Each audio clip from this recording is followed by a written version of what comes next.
And thanks for staying with us. First up, President Kwawu has commissioned the Afenya Road Overbridge project, which is part of the Tema Impakedan railway line. At a ceremony to commission the project on Tuesday, the president said it would facilitate movement of goods.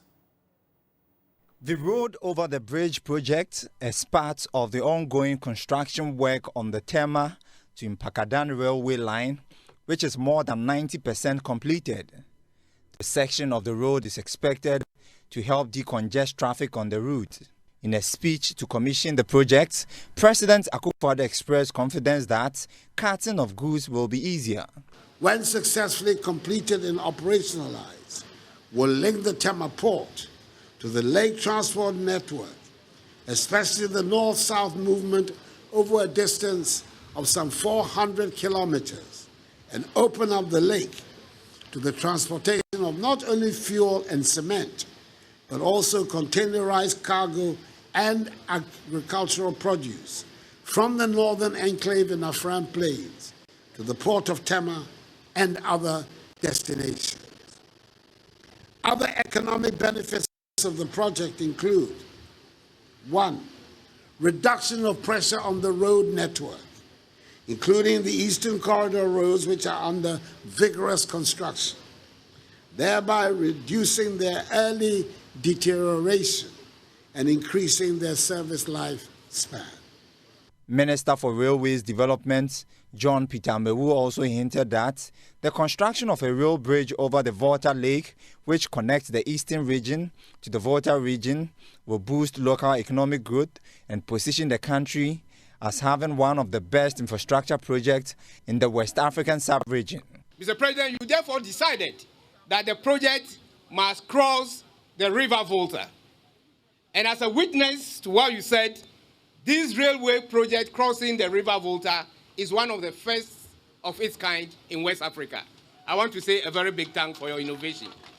This project is a clear witness of where the money government continues to borrow goes to. Government on its own generates its internal resources. But as a result of the infrastructure deficits, it is necessary for government to look beyond. And that is why government continue to borrow.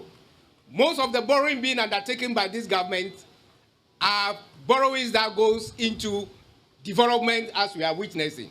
President Akufo-Addo and the team also inspected work on the bridge over the Volta Lake at Senchi in the eastern region. Now, operations of the Ghana Link end-to-end single window system for transacting business at the port have saved importers huge costs in clearing goods. This is an assertion by the Director of Operations for Ghana Link, Raymond Amaglo. According to him, the systems deployed at the port have helped importers identify their costs and make payments ahead of time to avoid foreign exchange losses, which might occur as a result of the depreciating local currency. Raymond Amaglo was speaking to Joy Business after signing an MOU with Customs Unipass International Agency of Korea to advance its systems and operations across Ghana and the Gambia. The new agreement between KUPIA of Korea and Ghana Link will ensure the transfer of advanced technology and more resources into the operations of ICOMS in Ghana and other parts of Africa. Ghana has been touted as having one of the best port operations due to the seamless processes of clearing goods at the port. After signing the agreement, Director of Operations for Ghana Link, Raymond Amaglo, highlighted the importance of the new system, which has saved many importers high costs of damage. Basically, what this has helped to do is to ensure that we are able to clear cargo within hours or within a day once the vessel has discharged at the port. So one, there is very speedy clearance of goods. Then there is a lot of cost savings. You know, the challenge with the exchange rate, what it means is that if you are able to make payments today, your vessel could arrive in 2 months' time, and you are able to make cost savings when it comes to the exchange rate at the time of the arrival of the cargo in the country. There is also a lot of transparency, because all the stakeholders, even those who have their own systems, have all been connected to ICOMS. So what it means is that you don't need paper any longer. Whichever agency or stakeholder requires one confirmation, one indication, or one authorization to enable you to proceed. You are able to receive all these notifications on the system. Chairman of Ghana Link, Nick Danso, expressed confidence that the agreement will enhance revenue mobilization at the various ports. Both parties have agreed to work towards the modernization of the country's custom operation. Now, in its quest to ensure that at least 50% of Ghanaians have access to safe, clean, and environmentally friendly liquefied petroleum gas by 2030, the National Petroleum Authority has launched the LPG Awareness and Sensitization Campaign in Accra. The authority says it is poised to eradicate energy poverty and make LPG usage a Ghanaian lifestyle. There is more in the following report.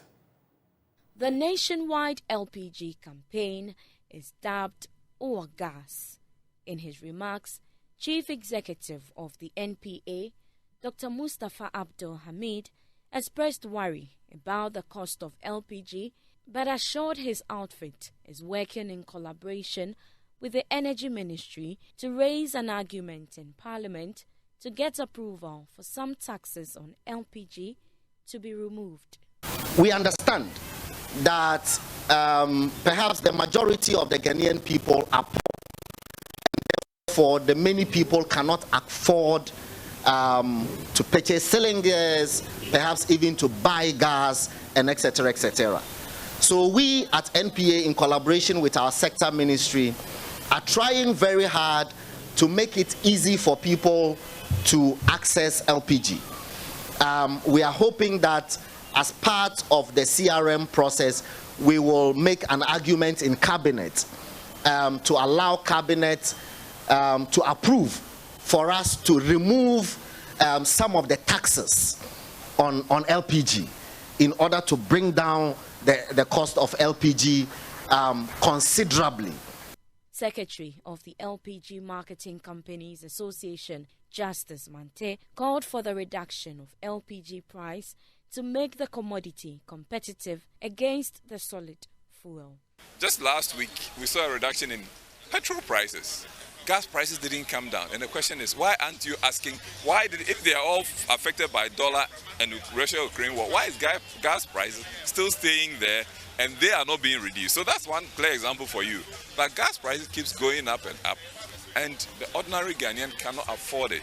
Second Lady of the Republic of Ghana and advocate for Clean Cooking Alliance, Samira Baumia, is optimistic the campaign will expedite actions to promote the use of clean energy to curb the devastating effects of other alternatives. LPG as an alternate fuel, cooking fuel, is clean, safe, and efficient. And I'm glad that the NPA, through this campaign, is promoting the use of LPG for cooking. This forms part of government's effort to increase the usage to 50% by 2030. And I know with all these efforts, we will achieve that and hopefully even exceed it. Media personality Dolores Frimpong Manso is the ambassador for the Our Gas campaign.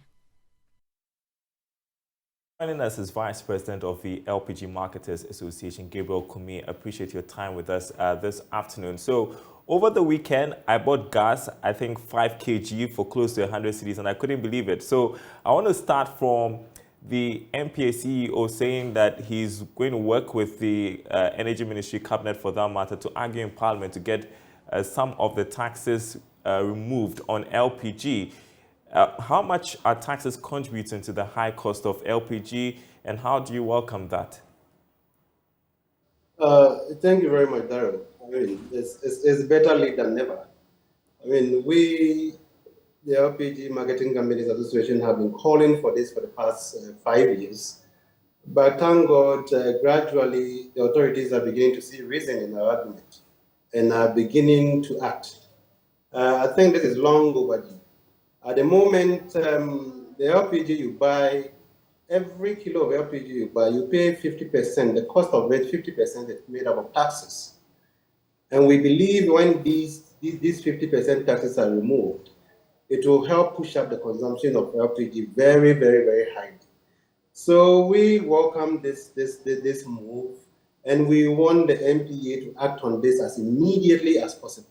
Because at the moment, consumption of LPG is on the decline. already we have declined by over 15% compared to the same period last year. And if the prices are to remain the same, our projection is that by next year we'll be declining into the region of about 25%, which is very, very, very dangerous for this country. And is it only taxes that need to be removed before we see prices decline?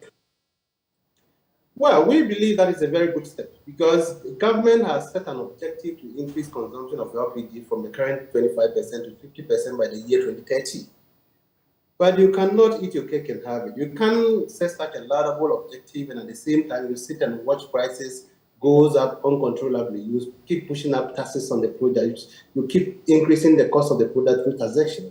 And we believe that taxes must be removed. Obviously, we are not saying as soon as the taxes are removed, every Ghanaian will start using LPG.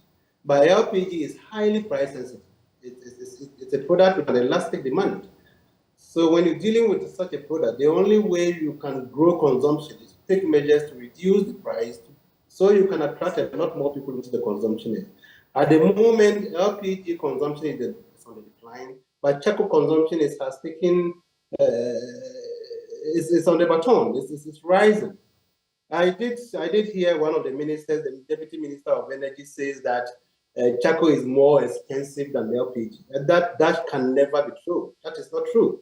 What you should ask himself, if that is the case, why is LPG consumption keep going down but charcoal consumption keep going up? So please, it's about time we act on this and act on this swiftly. And we believe in the leadership of Dr. Mustafa Hamid. We believe he will take the necessary step to get this done as immediately as possible. Do we anticipate prices, well, aside from issues with taxes, do you anticipate prices going down as we head into the festive season? I ask because we've seen a bit of stability when it comes to the city. I don't know what the prices are, but I believe that they are going up on the international market as well. Okay. Unfortunately, crude oil seems to be inching up. Okay. If the city is stable, but crude oil keep going up, obviously we are going to see an increase. But fortunately for us, this window beginning 1st of December, we've seen some marginal reduction in the price of LPG, and that is good news. That's and good from news. If this trend is to continue, then we are going to see some reduction. The Christmas we will not see too much hike in prices for Christmas. But we are saying that is not enough. Those bi-weekly marginal reductions will not do the trick. We want government to take that bold step and take the 15% taxes on the product and make it tax-free. Côte d'Ivoire is subsidizing the LPG by 25%. Wow. They are paying subsidies for their consumers. But in Ghana, we are not even doing full cost recovery. We have added 15% taxes on the product. In P, we say if you can't subsidize the product should have been subsidized in the first place. Because LPG must be promoted. But if you are not subsidizing it, just leave it at cost. Don't put taxes on it. And of course, if prices go up and there's less patronage, it hits your business. I want to ask you what you make of the initiative, this national campaign to create awareness and sensitization about the usage of LPG. How do you think it would encourage more Ghanaians to use LPG? I think the target is 2030. What do you think? It's a very good move. I mean, anything to help improve the use of LPG, to help LPG, people becoming more aware of LPG, which will eventually turn into people using it. It's welcome. But the bottom line is the cost of the product. At the end of the day, availability or awareness will not guarantee consumption. It's only affordability. You can be aware of the product can be available. We all go window shopping. We go walk around products that we are not able to afford to buy. So the bottom line is the cost of the product. And if we can create all the awareness, do all the sensitization, if we don't take the concrete step and the bold step to bring the price of the product down, we'll just be wasting money with these forums and all that. I agree with you. Vice President, LPG Marketers Association, Gabriel Kumi, I appreciate your time with us this afternoon. You're watching The Marketplace. Now, some rural and community banks have intensified calls for government to pay up remaining locked up funds after the banking sector cleanup. A good number of players in the financial sector, including rural and community banks that dealt with the ordinary Ghanaian, were hit hard. CEO of Odotobri Rural Bank, Abraham Kofi, says though government reached an agreement to pay up the funds in phases, the remainder is yet to be paid since 2021. Here's more. Millions of cedis of innocent depositors were locked up after the banking sector cleanup. Government, as a means to address the situation, reached an agreement with affected financial institutions to pay up the funds through some bonds in order to cushion the customers in these difficult times. Rural and community banks especially are pleading with government to honor the payment in order to cushion customers in operations of the banks. Abraham Kofi is CEO of Odotobri Rural Bank. He spoke to Law Business at the 35th annual general meeting of the Odotobri Rural Bank. So if you have over 30 million being locked up, the negative impact is so huge. It will affect our liquidity. We have received 50% of the locked up funds, and the remaining 50% has been converted to 5-year non-interest bearing bond, which we were expecting to be receiving semi-annual payments. But as I'm speaking to you now, we have not received any payment as far as these non-interest bearing bonds are concerned. So I seize this singular honor to make a passionate appeal to government so that the non-interest bearing bonds, at least some payments will be made to support rural banks in particular, so that we can have a more strong liquidity position, so that we can also pay dividend to our shareholders, so that we can also revitalize the bank in terms of stability. The bank's performance at the end of the year under review saw all the indicators growing amidst the challenges in the financial sector. Mr. Kofi is excited the bank was very strong in deposit mobilization. Prince Apia reporting. All right, we want to talk tech next. Marketplace tech pundit, lead for Eyes of Africa, Henry Kobler, joins me. And I want to begin with this story I find interesting, Henry. Ghana climbing up the Global Innovation Index to 95 in 2022 from 112 in 2021. Tell us what the indicators were for reaching this conclusion.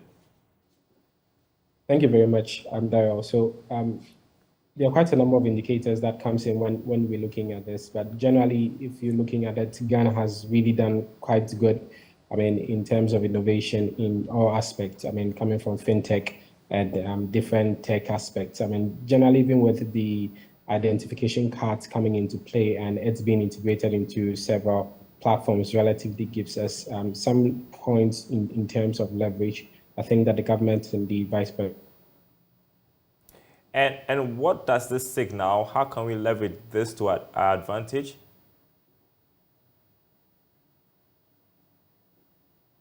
All right, it appears Henry Kobler is frozen. We'll fix that and get right back to him. But you're watching the Marketplace. We can do some more stories, shall we? A convener for Africa Bitcoin Conference, Farida Naburema, has said that it is necessary for Africa and the rest of the world to have a common currency that will be free from the traditional banking system control.